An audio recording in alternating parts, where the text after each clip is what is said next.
Hello everybody, Marcus Delanower, and I'm back with another amazing video for you guys, and this time we're playing versus Born to Mine on Tundra, and I actually decided to go random on a private match because I needed something to upload, and then we played this one game, and it actually turned out to be not too much of a bad game, so I'm just going to commentate what I'm doing. It will be a nice addition to all the Prophet gameplay that I have been uploaded lately. I've been uploading lately, and this will be quite good. So, I'm just going to explain what I'm going to do, and you know what the best thing is about all these commentaries, like, that I can do just every time? I can do them naked, and you guys won't even realize it. Keep that in mind when you listen to my voice. Keep that in mind. So, anyway, let's get back to the game. I'm not spotting an early reactor here. So I'm not sure whether I should get a turret, and I just feel like I'm not gonna get the turret. I'm gonna go temple in 3, temple turret, and this is because I want to be able to upgrade my 2 first warehouses straight away, and after that I'll decide whether I get blessed or a turret, depending on how I feel like and what I want to do. You can get both, but that kind of screws you over.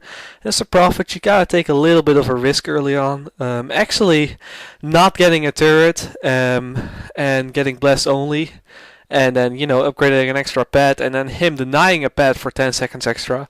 It's actually a lot better than going for blessed and a turret straight away, because it just messes up your ego, bro. Don't do that, bro.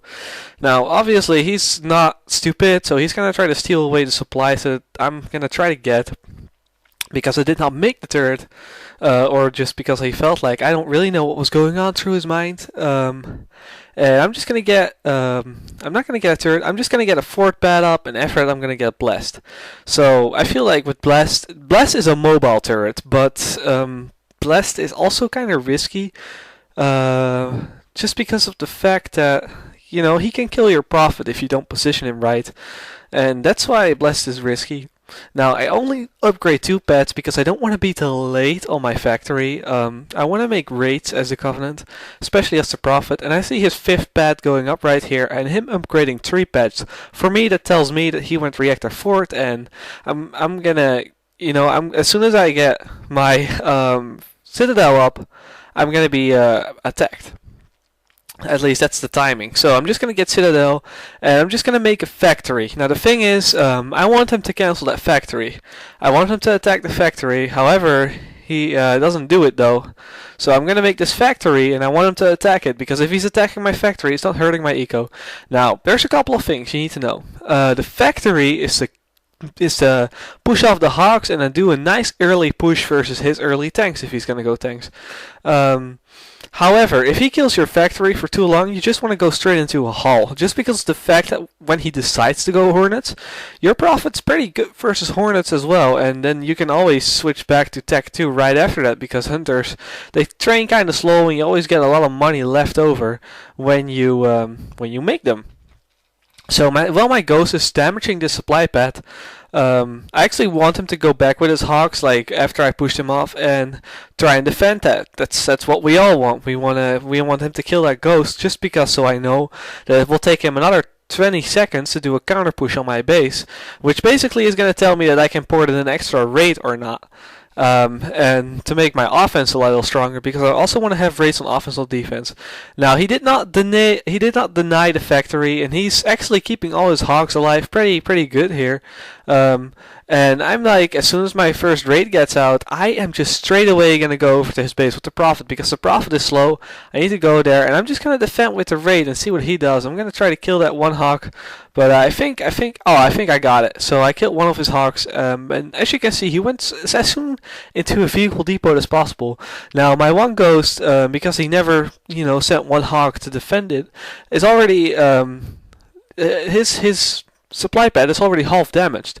So when I arrive there, that's the first thing I'm gonna target down. It's always nice to have an extra little bit of damage that you did, and of course it's the same for him. He also damaged a couple of my pets, and I'm pretty sure that he's gonna try to get Grenadier at some point if he tries to go for that.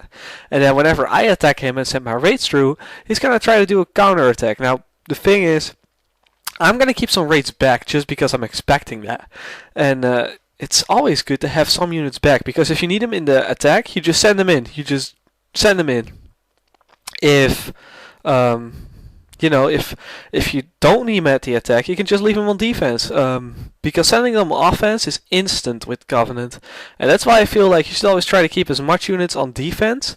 And then just use the units on offense that you really need to. Because if you were rolling with 5-6 Grenadierhawks right now, that raid would actually help me a lot defending it off, especially with that other raid coming in right here.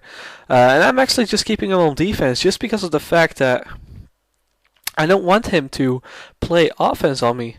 Now, as you can see, he is making gremlins, so that means he is pumping tanks and gremlins off of one pad, off of 3 pads. So this is gonna tell me he's probably gonna be able to deny my attack with raids. He's probably gonna kill the raids just because of the fact that tanks and gremlins kill raids pretty good.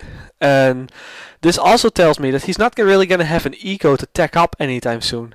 And if he makes gremlins, I'm instantly going to go to hunters. Like what he could do is right now, he could play offense on my base and deny some stuff, and that would force my Prophet to recall, and he could probably damage some of my raids even more. But I was just hoping that he was expecting that I had some more raids on defense. So this was a little risk I had to take during the game.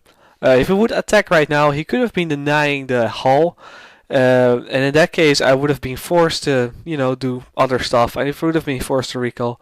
So as you can see here, I'm trying to keep my stuff alive as good as I can, and here I misclicked the Spirit Bond.